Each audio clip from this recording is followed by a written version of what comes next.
Hi hello ನಮಸ್ತೆ, welcome back to my YouTube channel. So ಇವತ್ತು ನಾನು ಮಾಡ್ತಿರೋದು ಶಾವಿಗೆ ಪಾಯಸ ಹೇಗೆ ಅಂತ ತೋರಿಸ್ಕೊಡ್ತೀನಿ ಬನ್ನಿ. ಸೊ ಒಲೆ ಮೇಲೆ ಒಂದು ಕಡಾಯಿ ಇಟ್ಕೊಂಡಿದ್ದೀನಿ.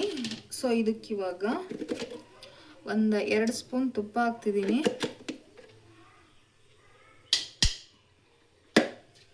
ಸೊ ತುಪ್ಪ ಕರಗೋವರೆಗೂ ಸ್ವಲ್ಪ ವೇಟ್ ಮಾಡಿ.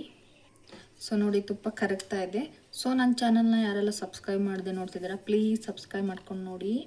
ಆಲ್ರೆಡಿ ಸಬ್ಸ್ಕ್ರೈಬ್ ಮಾಡಿರೋರಿಗೆ ಥ್ಯಾಂಕ್ ಯು. ಸೊ ಪಾಯಸ ಮಾಡಿದ ಮೇಲೆ ಗಟ್ಟಿಯಾಗುತ್ತೆ ಅಂತ ಹೇಳ್ತಾರೆ ಕೆಲವೊಬ್ರು. ಸೊ ಇದು ನಾನು ಮಾಡ್ತಾ ಇರೋದು ಈ ಟ್ರಿಕ್ಕಲ್ಲಿ ಮಾಡಿ. ಸೊ ನೀವು ಸಂಜೆವರೆಗೂ ಅಲ್ಲ, ಬೆಳಗ್ಗೆವರೆಗೂ ಇಟ್ಟರು ಗಟ್ಟಿ ಆಗೋದಿಲ್ಲ. ನಾವು ಮಾಡಿದಾಗ ಹೇಗಿರುತ್ತೆ ಹಾಗೆ ಇರುತ್ತೆ.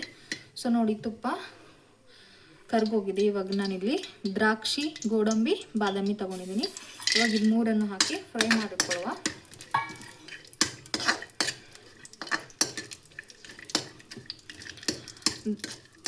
ದ್ರಾಕ್ಷಿ, ಗೋಡಂಬಿ ಮತ್ತು ಇದೆಲ್ಲ ಚೆನ್ನಾಗಿ ತುಪ್ಪದಲ್ಲಿ ಫ್ರೈ ಮಾಡ್ಕೊಳ್ಳಿ. ಮತ್ತು ಕತ್ತೋಗೋವರೆಗೂ ಬಿಡೋಕ್ಕೆ ಹೋಗಬೇಡಿ, ಚೆನ್ನಾಗಿ ಫ್ರೈ ಮಾಡ್ಕೊಳ್ಳಿ. ಸೊ ನೋಡಿ, ದ್ರಾಕ್ಷಿ, ಗೋಡಂಬಿ, ಬಾದಾಮಿನೆಲ್ಲ ಹುರಿದು ತೆಗೆದಿಟ್ಕೊತಾ ಇದ್ದೀನಿ. ಸೊ ಇವಾಗ ಇದಕ್ಕೆ ಶಾವಿಗೆನ ಹಾಕಿ ಚೆನ್ನಾಗಿ ಹುರ್ಕೊಳ್ಳಿ. ಸೊ ಶಾವಿಗೆ ಚೆನ್ನಾಗಿ ತುಪ್ಪದಲ್ಲಿ ಫ್ರೈ ಆಗಬೇಕು, ಆ ರೀತಿ ಚೆನ್ನಾಗಿ ಫ್ರೈ ಮಾಡ್ಕೊಳ್ಳಿ. ಸೊ ಕೆಂಪಗಾಗೋವರೆಗೂ, ಕಲರ್ ಚೇಂಜ್ ಆಗೋವರೆಗೂ ಈ ಥರ ತುಪ್ಪದಲ್ಲೇ ಹುರ್ಕೊಳ್ಳಿ.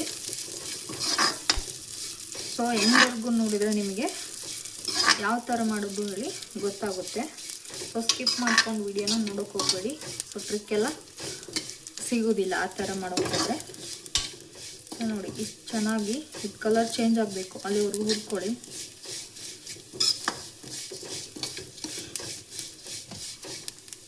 ಸೊ ನೋಡಿ, ಶಾವಿಗೆ ಎಲ್ಲ ಕಲರ್ ಚೇಂಜ್ ಆಗಿ ಗರ್ಗರಿ ಆಗ್ತಾಯಿದೆ ಶಾವಿಗೆ. ಸೊ ಇಷ್ಟಾದರೆ ಸಾಕು. ಇದನ್ನು ಇವಾಗ ಒಂದು ಪ್ಲೇಟಿಗೆ ಟ್ರಾನ್ಸ್ಫರ್ ಮಾಡ್ಕೊಳ್ಳುವ.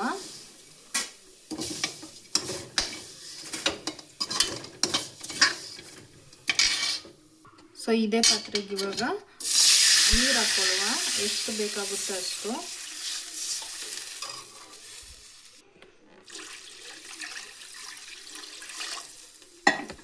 ಸೊ ನೋಡಿ, ಇಷ್ಟು ನೀರು ಹಾಕ್ಕೊಂಡಿದ್ದೀನಿ. ಸೊ ಇದು ನೀರು ಕುದೀಲಿ, ಸ್ವಲ್ಪ ಒಂದು ಕುದಿ ಬರೋವರೆಗೂ ವೆಯ್ಟ್ ಮಾಡಿ. ಸೊ ನೀರು ಆಲ್ಮೋಸ್ಟ್ ಸುಮಾರು ಬಿಸಿಯಾಗಿದೆ. ಸೊ ಇವಾಗ ನಾನು ಫ್ರೈ ಮಾಡಿರೋಂಥ ಶಾವಿಗೆನ ಇದಕ್ಕೆ ಹಾಕ್ತಿದ್ದೀನಿ. ಈ ನೀರು ಬಿಸಿ ಇದೆ. ಸೊ ನೋಡಿ, ಶಾವಿಗೆ ಹಾಕಿದ್ದೀನಿ. ಸೊ ಶಾವಿಗೆ ಚೆನ್ನಾಗಿ ನೀರಲ್ಲಿ ಬೇಯಬೇಕು, ಅಲ್ಲಿವರೆಗೂ ಒಂದು 2 ಸೆಕೆಂಡ್ ಬಿಡಿ ಸಾಕು. ಜಾಸ್ತಿ ಬಿಟ್ಟರೆ ಮುದ್ದೆ ಆಗೋಗುತ್ತೆ ರಾಶಿ. ಇವಾಗಲೇ ಘಮ ಜಾಸ್ತಿ ಬರ್ತಿದೆ. ಸೊ ಶಾವಿಗೆ ನೋಡಿ ಸುಮಾರು ಒಂದು 90% ಬೆಂದಿದೆ. ಸೊ ಇನ್ನೊಂದು ಸ್ವಲ್ಪ ಬೇಯಲಿ ಶಾವಿಗೆ.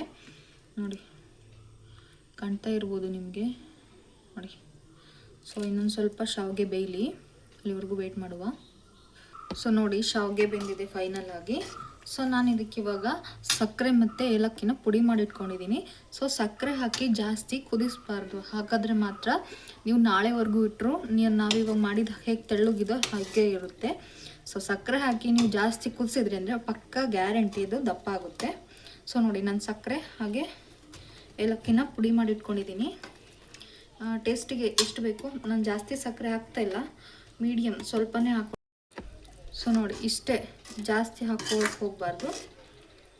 ಸೊ ನೋಡಿ, ಸಕ್ಕರೆ ಪುಡಿ ಹಾಕಿದ ಮೇಲೆ ಜಾಸ್ತಿ ಕುದಿಸಬಾರ್ದು, ಹಾಗಾದರೆ ನೀವು ಬೆಳಗ್ಗೆವರೆಗೂ ಇಟ್ಟರಾಗಲ್ಲ. ಸೊ ನೋಡಿ, ಇವಾಗ ನಾನು ದ್ರಾಕ್ಷಿ, ಗೋಡಂಬಿ ಫ್ರೈ ಮಾಡಿಟ್ಕೊಂಡಿರೋದನ್ನು ಇದಕ್ಕೆ ಆ್ಯಡ್ ಮಾಡಿದ್ದೀನಿ.